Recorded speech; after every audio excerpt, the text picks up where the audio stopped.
So my question is about manifestation and being on the leading edge of thought.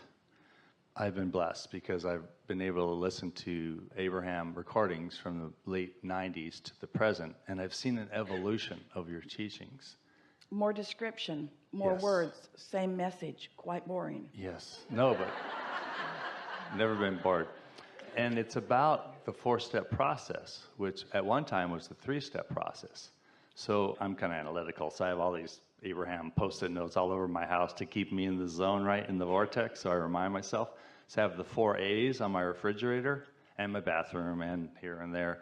So for me, the step is obviously to ask, to allow, to align, and the 4th step to be in awe, the 4th A, and that's being on the high flying disc, right? Yeah. So with that understanding of we are on the leading edge of thought, and as... Let's call step 4 the maintenance of the receptive mode. That's really where you're at, where it's not just a matter of understanding it, it's a matter of having practiced it until you are consistently there. And then the life that is coming in response to that consistent vibration reflects that. So then it just sort of builds on itself. Happy attracts happy. You observe happy, which attracts more happy. It's sort of like a vicious circle of well-being. Isn't it delicious? Yes. So the question is this: as we as a collective consciousness evolve, and there's perhaps more out there, right? Perhaps more of what out there? Everything. Yeah. But here's my question. Yeah. Is there a 5th step that as we evolve as an elevated community that we can participate in? It's all about the degree of the alignment. It's about the consistency of alignment, mastery of anything. In other words, there are not more laws to discover. There may be many, many more ways of describing the laws that resonate more quickly or more easily. But once you're at that place where you understand that contrast is serving you and you've made peace with it, so that contrast is your friend, not your enemy, so that you are aware that you are molding the clay. So yes, let's give step 5 some form and function right here and now. Let's say step 1 is contrast causes the asking. Step 2 is that asking is satisfied vibrationally by source. And law of attraction begins the gathering of the cooperative components. So you've asked and it is given vibrationally. Step 3 is you're aware of your emotions, so you figure out how to lean in the direction of alignment.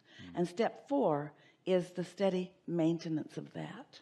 And step 5 is the recognition that within the contrast comes the question that is of value, so that you stop beating up on yourself as you're standing in a life-giving, life-promoting, expansion-building, contrasting moment.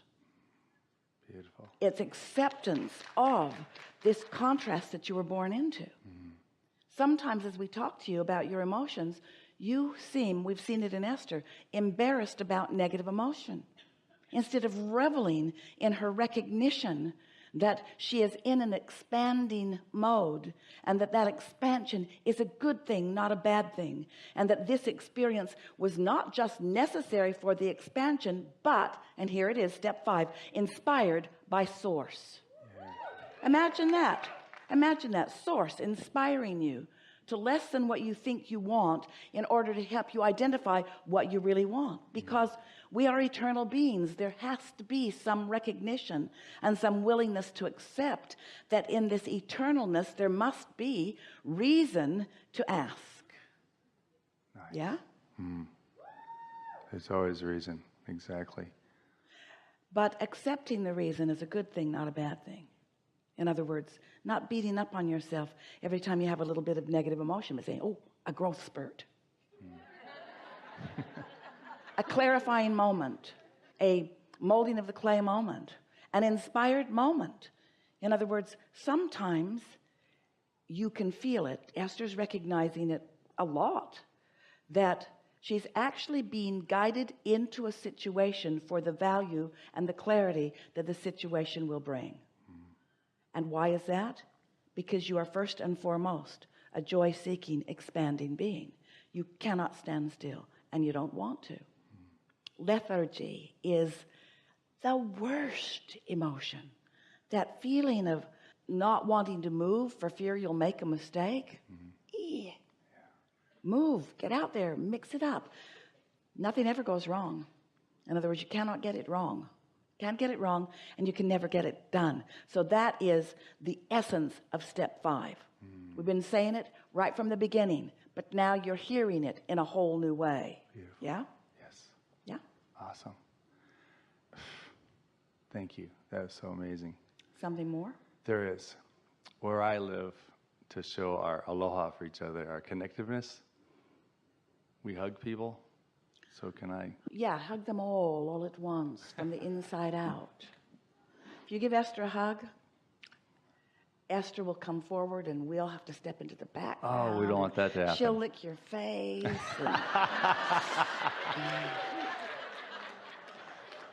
Okay, I understand. But it's been golden, so I want to honor the hot seat. Yeah. So I'm all power. Really good conversation. Yeah, it was good. Very Thank you. good. Yes, yes, yes. Now what? Did we just get a step 5? Yeah, you did. Wow. The thing is, you've been getting it for a while.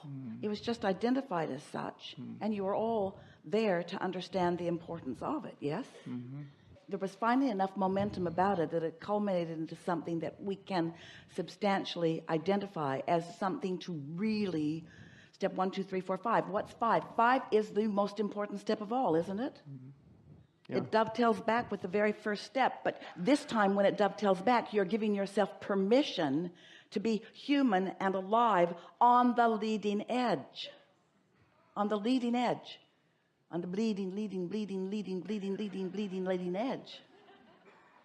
Yeah. Yeah. Yeah. Beautiful. Making peace with the contrast. It feels like step 5, you know, it feels like the last piece. Making peace with it and reveling in it and eating it up and taking life on in an attitude of security, in an attitude of balance, in an attitude of no fear, in an attitude of robustness and eagerness and fullness. Total self. Really, Abraham, my total self is involved with me in this step 5 sort of contrasting moment? Yes. There's nothing that your inner being likes more than expansion, but your inner being doesn't suffer in it. That's what the exercise of step 5 is for you, to be in contrast and not suffer. Calling it difference, calling it variety, not calling it bad, calling it options, calling it opportunity, calling it clarification, not bad, not wrong, variety. Yeah, see? Mariah agrees.